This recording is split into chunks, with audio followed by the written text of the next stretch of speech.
Yo halo, selamat datang di Simply Divi. Balik lagi dengan gue Vi.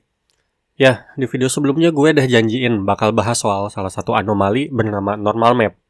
Oleh karena itu, mari sekarang kita bahas, gengs.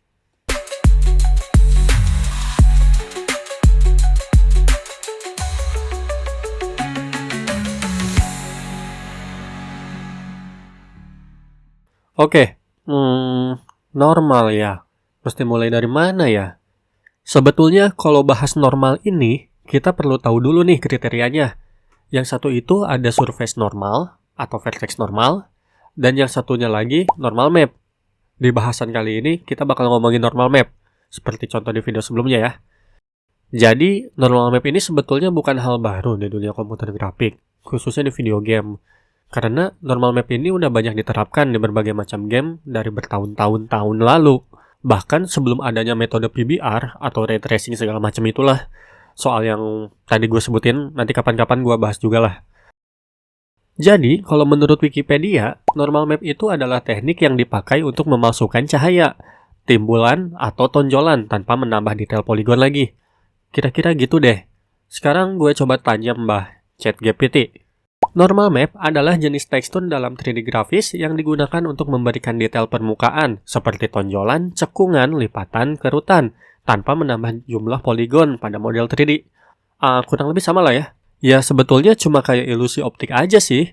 Terus, kenapa normal map berwarna seperti ini? Why?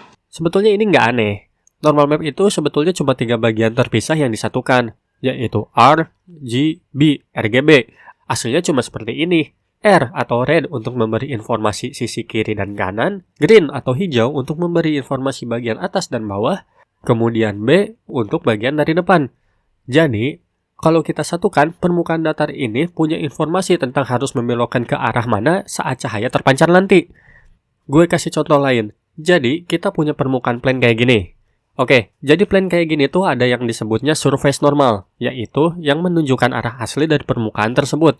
Kita lihat aja dari samping supaya lebih enak lihatnya.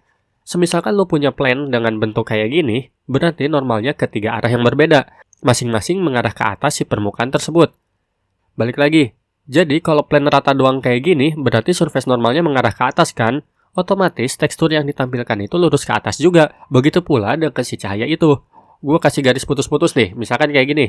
Garis putus-putus tersebut kita anggap itu tekstur permukaannya. Saat cahaya mengenai permukaan plane, maka dia akan terpantul langsung ke bagian atas dan terlihat rata aja. Sekarang, kalau kita kasih normal map, si cahaya itu seolah menganggap permukaan plane itu nggak rata dan membelokkan cahayanya sehingga terlihat oleh kita seolah-olah seperti timbul. Paham nggak ya? Ya, semoga paham lah ya dengan bahasa gue.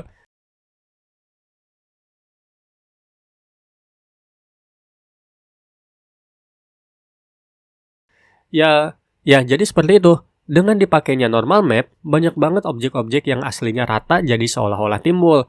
Contoh normal map ini diimplementasikan. Banyak banget contoh normal map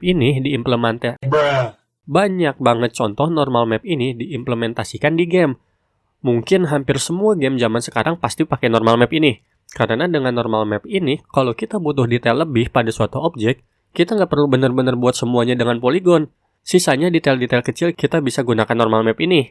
Contoh besarnya, kalau kita lihat yang paling sering banget dipakai di mana ya? Bata, lantai, genteng, terus apa lagi? Banyak lah pokoknya semuanya. Kayaknya udah hampir semua game pasti udah pakai normal map ini. Apalagi yang memang niat mengejar realistik. Tapi kan semuanya juga balik lagi ya, tergantung dari art style project dan game yang sedang dibuat masing-masing. Masih ada kok game yang nggak pakai normal map. Apalagi misalkan game tersebut emang diniatkan untuk terlihat seminimalis mungkin, seperti kartun atau mungkin ala-ala game jadul. Ya, kita bisa lihat deh contohnya di mana-mana. Banyak kok. Yang bener lu. Misalkan kita main game ini itu ada yang pakai normal map, ada yang enggak. Ya, balik lagi deh, tergantung project masing-masing ya. Jadi, bahasan kali ini cukup singkat ya. Ya, mau ditambah-tambah apa lagi sih? Kayaknya udah cukup jelas juga. Mungkin. Oke, segitu aja deh kali ini. Like, share, dan komen juga ya kalau ada masukan. Jangan lupa subscribe. Jadi, ya itu normal map sih. Menarik?